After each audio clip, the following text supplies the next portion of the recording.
नमस्कार, मैं हूं आपके साथ पलक शर्मा। आइए नजर डालते हैं फटाफट खबरों की ओर। भारत में लोकसभा चुनाव को लेकर राजनीतिक गलियारों में पहले ही हलचल मची हुई है। आरोप प्रत्यारोप का दौर जारी है। ऐसे में एक बार फिर भाजपा और कांग्रेस के बीच तनाव पैदा हो गया।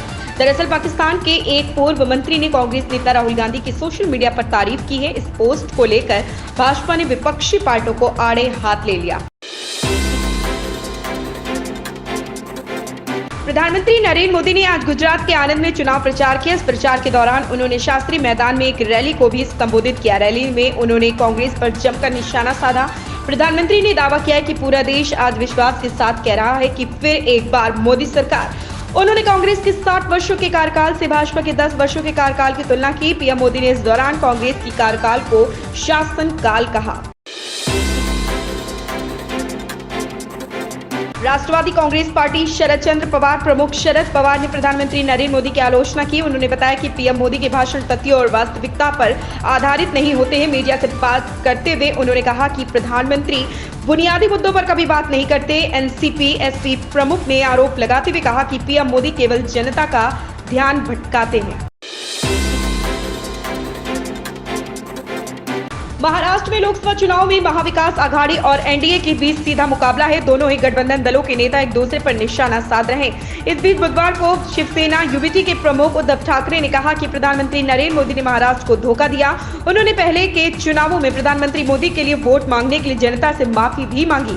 ठाकरे राकांपा प्रमुख शरद पवार के साथ थे। दोनों नेताओं ने हाथक कांगड़े निर्वाचन क्षेत्र से शिवसेना के उम्मीदवार सत्यजीत पाटिल के समर्थन में कोल्हापुर जिले के इचलकरंजी में एक रैली की है। दिल्ली महिला आयोग के कर्मचारियों पर दिल्ली के उपराज्यपाल वीके सक्सेना ने बड़ी कार्रवाई की। उपराज्यपाल वीके सक्सेना के आदेश पर दिल्ली महिला आयोग से 223 कर्मचारियों को तत्काल प्रभाव से निकाल दिया गया। आरोप है कि दिल्ली महिला आयोग की तत्कालीन अध्यक्ष स्वाति मालीवाल ने नियमों के खिलाफ जाकर बिना अनुमति के इनकी नियुक्ति की थी। उपराज्यपाल के आदेश में डीसीडब्ल्यू एक्ट का हवाला दिया गया, जिसमें बताया गया है कि आयोग में सिर्फ 40 पद की स्वीकृति है। 2 दिन से पूरे दिल्ली पुलिस महकमे की नींद उड़ी हुई है। मंगलवार और बुधवार को राष्ट्रपति भवन, चाचा नेहरू बाल चिकित्सालय के अलावा 223 स्कूलों सहित करीब 300 जगह ईमेल कर बम से उड़ाने की धमकी मिली। पुलिस का कहना है कि इतने बड़े पैमाने पर धमकी भरे ईमेल को अनदेखा नहीं किया जा सकता। यह किसी बड़ी साजिश का हिस्सा है। ऐसे में पुलिस, दमकल विभाग समेत सभी संबंधित एजेंसियां जांच में शामिल है जिन जगहों को बम से उड़ाने की धमकी दी गई है। कांग्रेस नेता राहुल गांधी ने केंद्र की मोदी सरकार पर अंधाधुंध तरीके से निजीकरण लागू करके दलितों, आदिवासियों और पिछड़े वर्गों से गुपचुप तरीके से आरक्षण छीनने का बृहस्पतिवार को आरोप लगाया और कहा कि उनकी पार्टी सार्वजनिक क्षेत्र के उद्यमों को मजबूत करने और रोजगार के दरवाजे खोलने की गारंटी देती। कांग्रेस नेता ने सोशल मीडिया मंच एक्स पर एक पोस्ट में कहा कि आरक्षण समाप्त करने का नरेंद्र मोदी के अभियान का मंत्र ना रहेगा बांस ना बजेगी बांसुरी, मतलब ना तो सरकारी नौकरियां रहेंगी और ना ही आरक्षण देना पड़ेगा।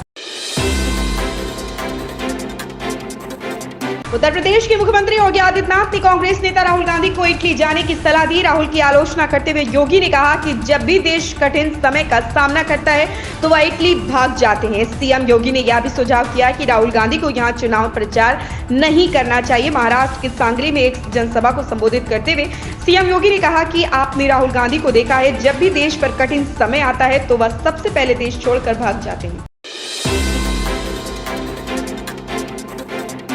Amazon प्राइम वीडियो की लोकप्रिय सीरीज पंचायत के तीसरे सीजन का दर्शकों को बड़ी बेसब्री से इंतजार है। इसकी रिलीज डेट का ऐलान हो गया। कुछ दिन पहले से इसकी रिलीज डेट को लेकर चर्चाएं चल रही थी। इसके लिए दर्शकों से कुछ टास्क कराए गए थे, जिसमें वेबसाइट पर जाकर ऑनलाइन लॉटरी तोड़नी थी। आखिर आज इसका खुलासा हो गया। प्राइम वीडियो के आधिकारिक एक्स हैंडल से एक पोस्टर साझा किया गया। इसके साथ लिखा है कि आपने लॉटरी हटाई, हमने पुरस्कार में आपके लिए रिलीज डेट का खुलासा कर दिया। सीरीज 28 मई को रिलीज होगी। केरल की सत्ताधारी वामपंथी पार्टी सीपीआईएम की युवा शाखा democratic youth federation of India ने आरोप लगाया कि उनकी पार्टी के महिला नेताओं के खिलाफ इंटरनेट पर काफी कुछ बुरा भला कहा जा रहा।